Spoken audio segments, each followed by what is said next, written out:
بسم الله الرحمن الرحيم الحمد لله رب العالمين والصلاة والسلام على المصطفى وعلى آله وأصحابه وسلم تسليما كثيرا ربي اشرح لي صدري ويسر لي أمري واحلل عقدة من لساني يفقهوا قولي اللهم ارنا الحق حقا وارزقنا اتباعه وارنا الباطل باطلا وارزقنا اجتنابه يا ارحم الراحمين يا رب العالمين. والدرسنا رسالة ابن عبد جيد الخيرواني رحمه الله. والدرسنا جمودنا عربا كوتا وسينا كرمبا كنني هجري أنشيني wujinero komona gatido awa tanna gate sine oga kasuhana mbita hillandinga lenki araba arengi le medina sallallahu alaihi wasallam na limmakka wujine komona gati tanna gate sine kasuhana abita hillandi nangemu tubabun chine wujunu hillido tamudo segu ikasu kobundin tamundo hillo dersu ke ayegmo maga dersu tampilendo kobundinye ojo pe kitabe ke oga sora bedi walla oga babu bedi lenki kenni sere kite walla sallana kite sallana kebe aga mullanan challi sallu wakatin kine ka majji kita awa agana iketa agamaji kita sallen kanyana ti hinu hillidu banambe ji wala tamami agana nyaga tamami ne yaketa atamami kenyana kammo o hayken babu nyati kewa ko ino ilenki nanti tama salle ke jaga arantiro no arantinya na gantanyi awasa sunenya oha mulla nan pente hube lenki kengeni awa tamamiyenga Allah subhanahu wa ta'ala adi nema nya faren kamma sallallahu alaihi wasallam aw motonunda na kenyen idanga sono hoy farenda nema nu yogonu jate sallallahu alaihi wasallam nanti alladi ihasanun ta'u umma hanun kamma tikunne manu amakunya umma hanunda na misalin di Nuhu soro Ibrahim soro Musa soro dagana annabi nyumu benu ga dangi gedi dina ke golli faren kane alla da ne manu yogonu kini ke betu ku no gondi alla ma kenkine annabi nyumu kutunga Allah subhanahu wa ta'ala du ko qur'ana de ate awa ولم تجدوا ماء فتيمموا سعيدا طيبا سورة النساء آية النغة سكاندي حديث مسلم دي الله فارنا صلى الله عليه وسلم أجدي فضلنا على الناس بثلاث الذي هو حسن منتهى والله لو كمرا وتوتي هينو سكيا سرون كتون كما كوبنو غدانغو كان أكون بينو سكي وغني كان جعلت صفوفنا كصفوف الملائكة الذي أكو سبانون چيغي مغو سلون دي غو ملاكينون چپانون چيغي مغو أواسا كموندي وجعلت لنا العرض كلها مسجدا الذي نين دينغران چنيودا سالراي انغران كارون بانغما سوبنغورو نوكوسا الله سالينو annabi nyimmun kutunga yumotonunga dangi salliranu nduranyani magairanti sallini mano وجعلت تربتها طهورا إذا لم نجد الماء الذي أوانيك نيجرو على كن كنيودا سنو هوي ورا سنونو تاغوغا سنونو تجينغا مغوبه كنني تمامينغا أما كنيا النبي nyimmun kutunga annabi nyimmun kutu isoro igama sali jirega halle ikullanti tamami reberni awa iga sallini bo kebire awa kuni hinu yogonwa ama khembe ku hinu sikia Allah gari fare motonu nga agadi idati hinu benwa ummoto kutunga mame kita ama khembe ku hinu sikibane yoka ku hinu sikiyani awa tahara nkibarendi ogeri ni awa kunya ogeri kunkonandang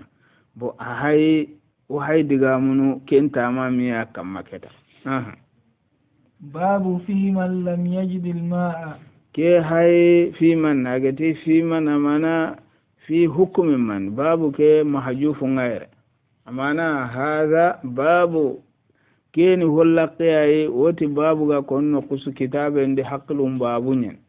fi hukmi man lam yajid al-ma'a sereki ten kibarendi sereke be ga majji kita wa sifati tayammum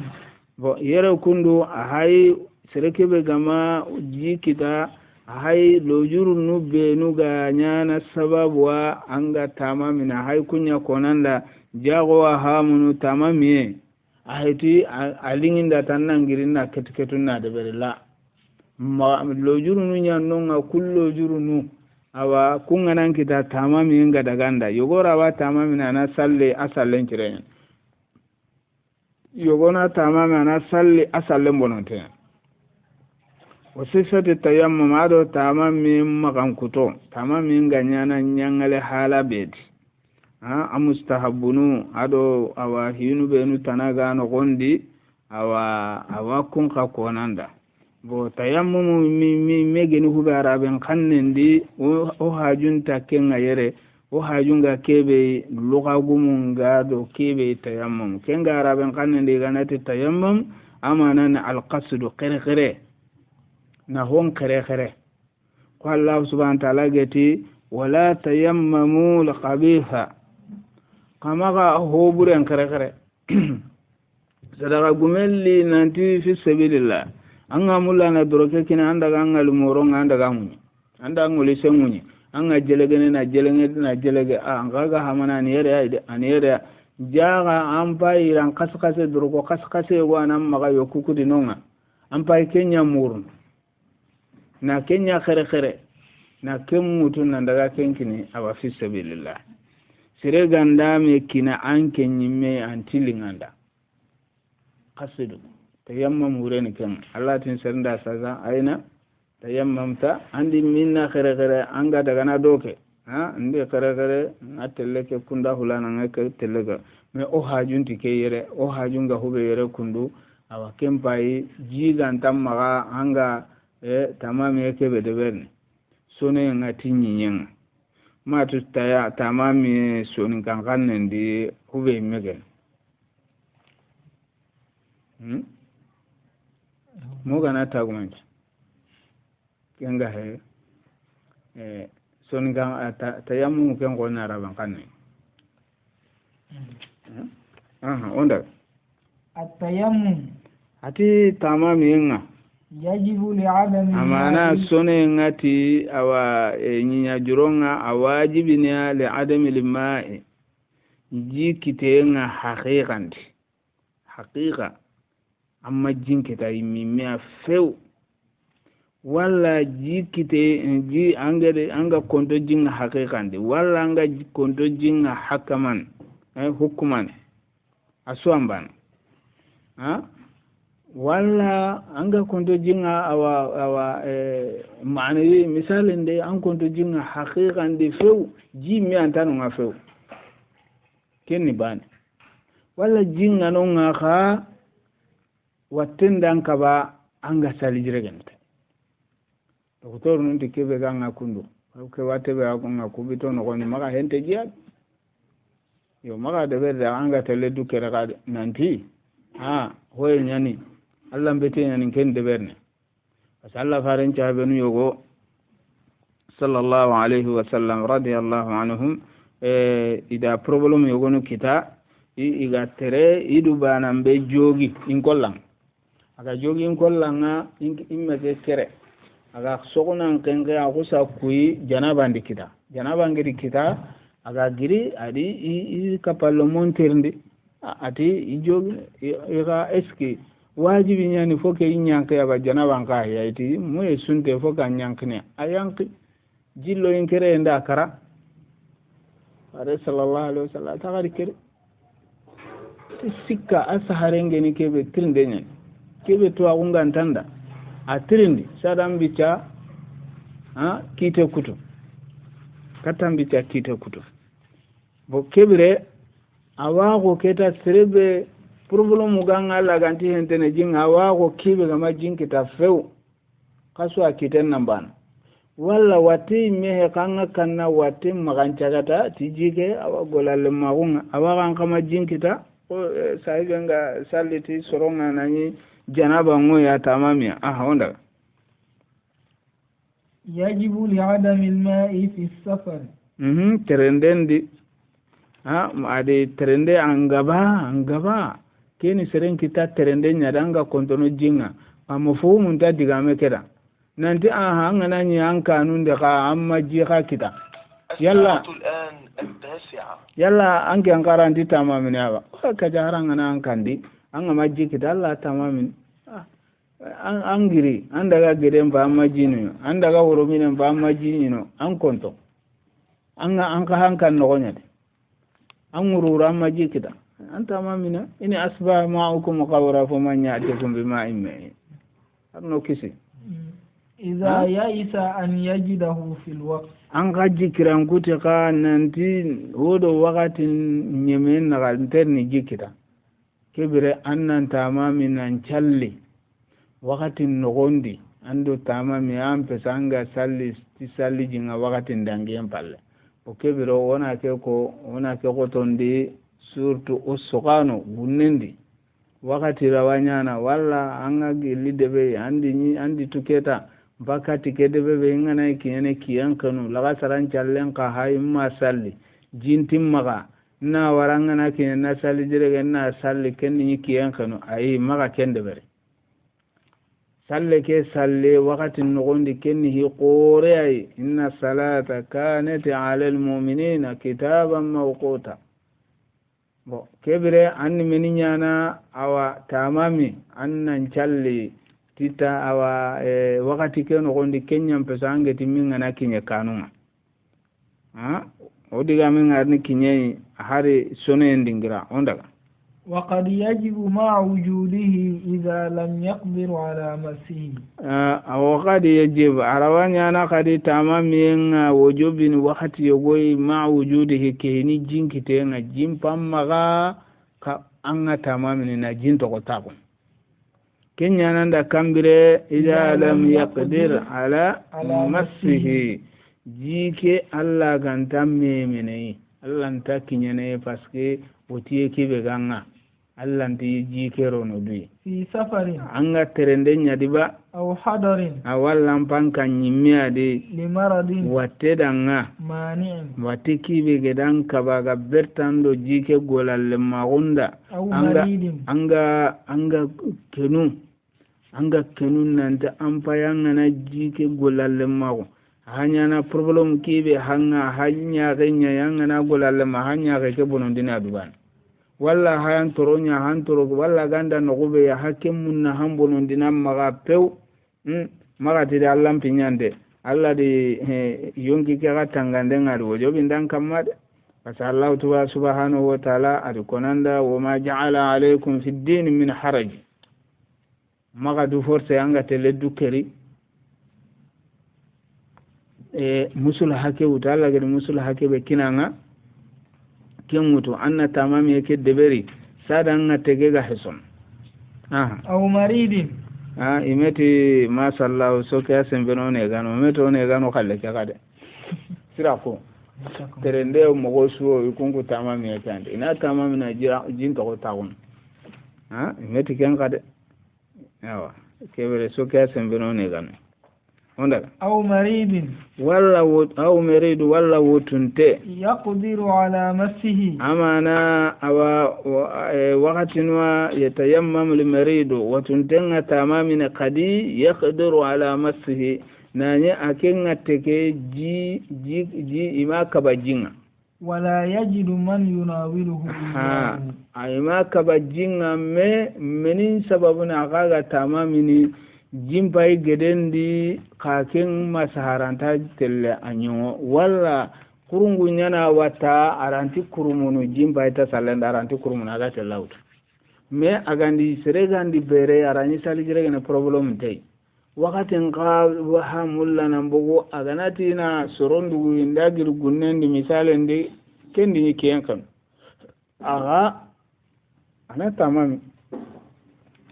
ana tamami akin problem pay menia adam awa wujulil munawil amma sariya kita kube ga jikinne o haka ja sahan tan kan kundunya an ka kallen na kundunga an daga andi wakatin kinyan ngurukati gayen atanga jimutu jaga andi ni gayen kate a kontonte na rantikinya na geden moy tanan tamma an ka tamami na nasal maga wakatin bakendo wakadhalika musafirun taranan ka tamami ni kem misale de wajibi akanan tamami ade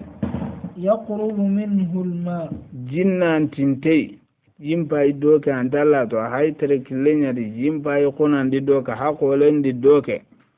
wa yamna'uhu minhu khawfa al-lusus ka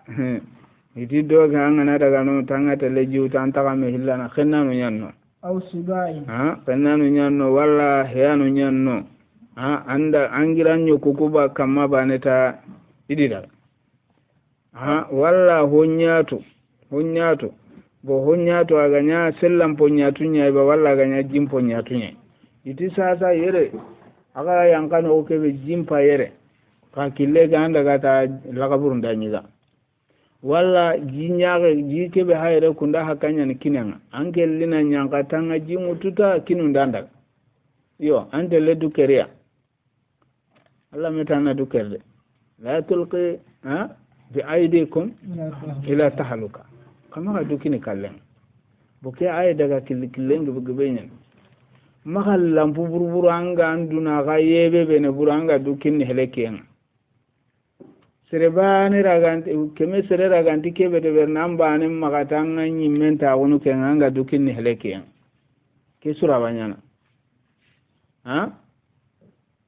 itike kille ko misale mbay sasa kubeno hasete jike kama dukini heleken walla nyaga na Allah ga nyampi maga walla nyaga na Allah ga nyampi maga kin ka gana nyanka kiten go serebe gama jikita agana tamami anasal wa idha ayqana al musafir bo yera kundu jinkite haqiqan de ado jinkite hukuma bo kum misalu nyogo hayko wanda wa idha ayqana al musafir bi wujudi al ma'i wasata hay kitu tananu bangandini bo kitu ni menia bo agari kubenu konanda halle kundu ku hosu kundu wakati ngana kine tanke nan jali jirege anke nan tamama nan jali iti awa kannanu nyani ke koli awa kolen kanne jinya ka tana sukanta ka magano sali wakati ngana kine ta tamama nan jali makatanga dugundi ni kati wakati legere parce kunni no ngai da garanyen angeri lere so anyi no akenke anke nan challen dugundi na hanta kenga me yere kunda hinu yogono akonanda alhala nun laga yelemen ati gelli tarana ngana dan kanago bi wujud alma'i fi alwaqt nanti mbay sigira be jintim maga ka sikkante di wodo wakati ngadangini ngaji kitana akhara ila akhir boke jiga nya sali jirege haqinya iba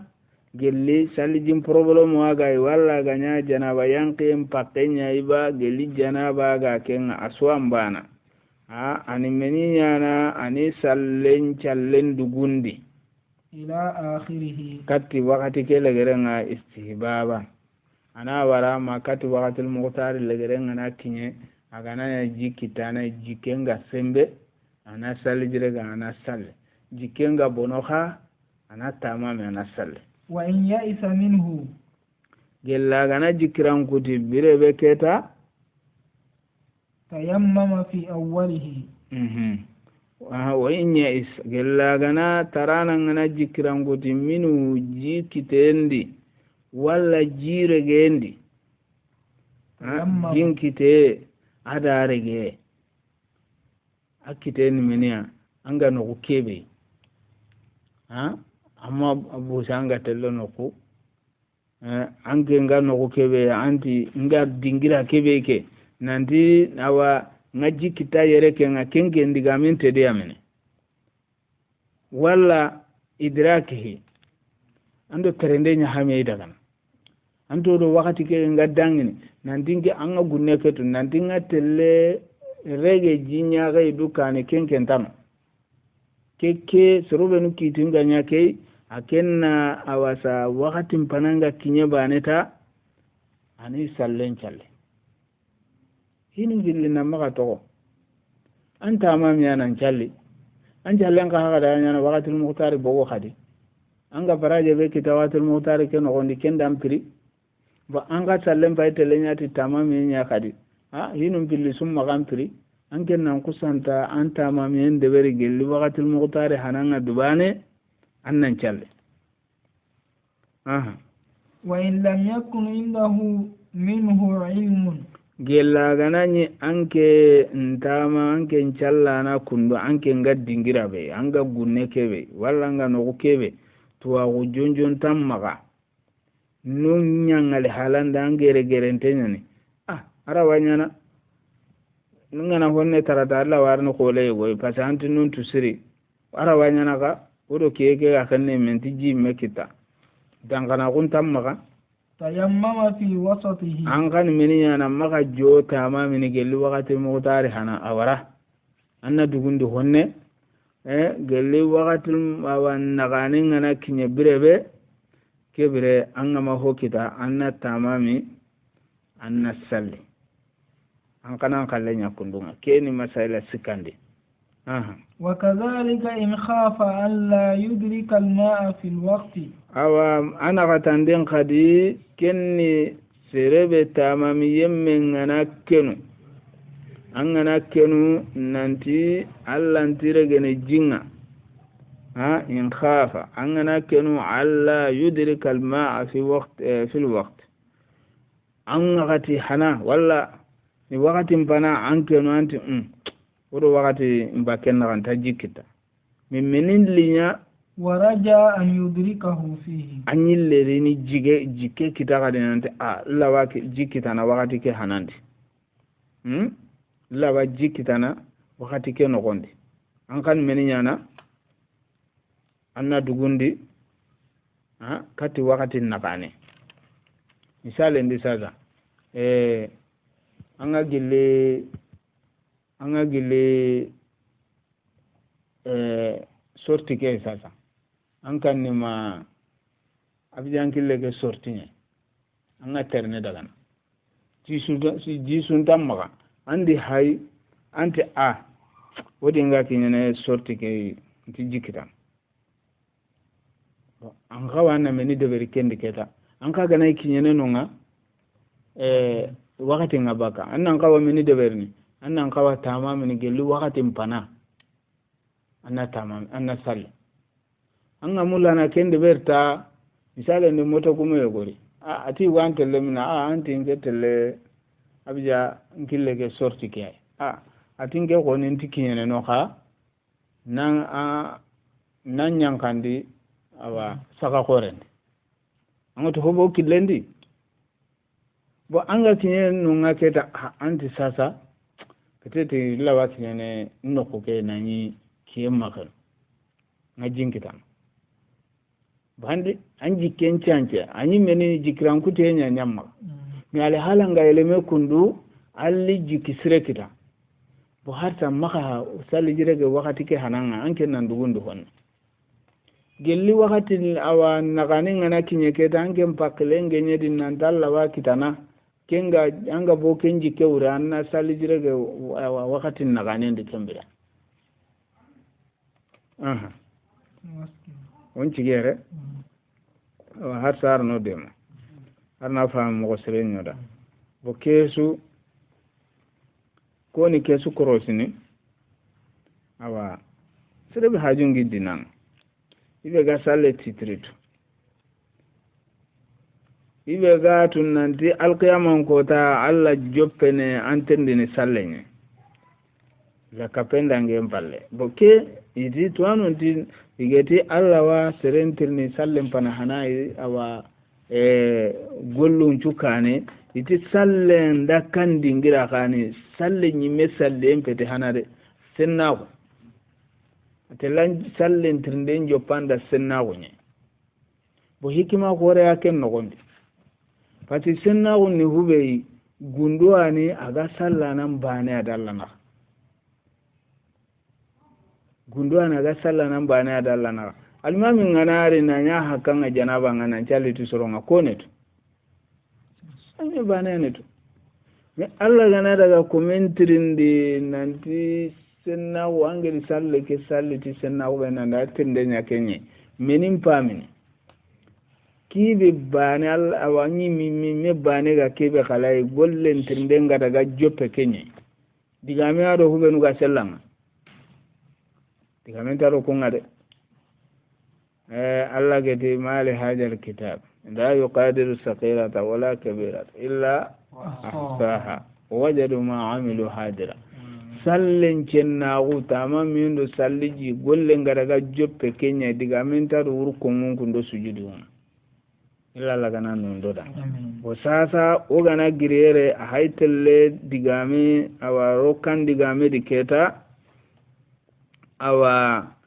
tamami nyemmu ku kubenu ga tamami nan challe ittaqandin tonya yogo wana tamami nan challe hara ganari jikita antaka ille ni sallen mi yogo wanu nga ken tamami nan challe mi ganari jinkita wa ille ni sallen awarni diga mukun kam yalla la gana